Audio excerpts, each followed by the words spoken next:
This Good Morning Northwest Morning Sprint is brought to you by Bill's Heating and Air Conditioning. It is 6:53, time to get you ready to take on your Monday in the morning sprint. Jury deliberations are expected to begin in the trial for Jennifer Crumbley, the mom of Michigan school shooter. Sydney Charles has those details. But first, let's get to Mark with your forecast to help you take on your week ahead. Good morning, everybody. Hope you're having a fine start to your day. Grab a cup of coffee and our first alert weather. We are seeing temperatures right now above average into the mid-30s for Spokane, Coeur d'Alene, also into St. Mary's. It's 38 into Pullman. For this time of year, very mild start, 41 into the Tri-Cities. But there is quite a bit of moisture to the south and to the west. Those are going to be the showers crossing over us as we see that come out of the Tri-Cities. Forecast for our day, going to be showers certainly in the afternoon with a high of 42 degrees. The Nespelem School District is on a 2-hour late start this morning due to an unforeseen circumstance. The district posted this message to families on its website Saturday, saying that school will be starting late, quote, in support with our Lake Roosevelt School District community and families in Nespelem that were affected by a recent loss in the Lake Roosevelt School District. More information will be released to students and families today. Coeur d'Alene police arrested a wanted Lewiston man who had an active felony warrant for domestic-related issues and witness intimidation. Someone tipped off police to the location of 34-year-old Ryan Glenn Covey, who was in the Riverstone area. A witness said they watched him enter a portable restroom near Atlas Waterfront Park. Officers secured the area. They learned that Covey had access to weapons and was often armed. The SWAT team was called into the scene, and when Covey was uncooperative, police threw tear gas into the restroom and took him into custody. The former Pasco police officer convicted of killing a woman in East Spokane in 1986 wants the judge to reconsider his conviction. Aguirre was supposed to be sentenced today. That's been delayed until March 4th while the judge considers this motion. The judge found Richard Aguirre guilty of killing Ruby Doss in the December trial. Now Aguirre has a new lawyer who says there is insufficient evidence to support that Aguirre was the only suspect who pursued Doss and that the crime was premeditated. The defense wants Aguirre's conviction to be reduced from first degree down to second-degree murder.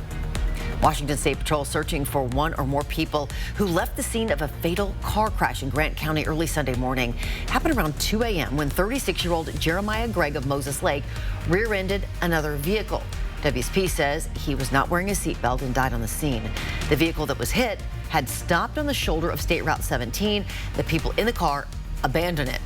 The cause of the crash is under investigation. A Spokane man faces charges for a crash Saturday night that killed a woman at the intersection of Morton Street and Empire Avenue. Around 7 o'clock, the 35-year-old victim was crossing Empire when a 70-year-old hit her with his car. Police identified that man as Gary Thompson, who they say was driving under the influence. When the woman fell down, another vehicle hit her. The Spokane Police Department arrested Thompson for vehicular homicide. They determined that second driver was not impaired and will not be facing charges. SPD is asking for any witnesses to call Crime Check. That number is listed on your screen, 509-456-2233. You could call it a turn of fate for the former Deja Vu strip club.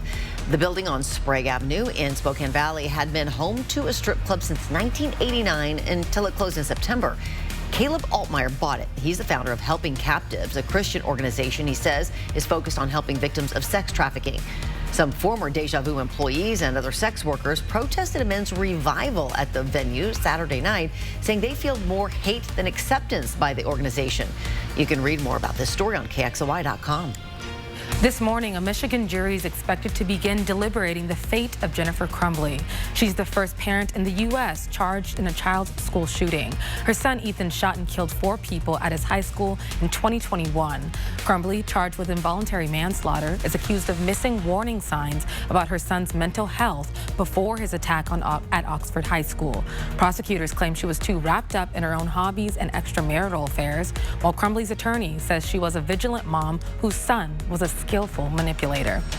Coming up next on Good Morning America, details on the life-threatening storm that's hitting the West Coast with torrential rain, flooding, and heavy mountain snow.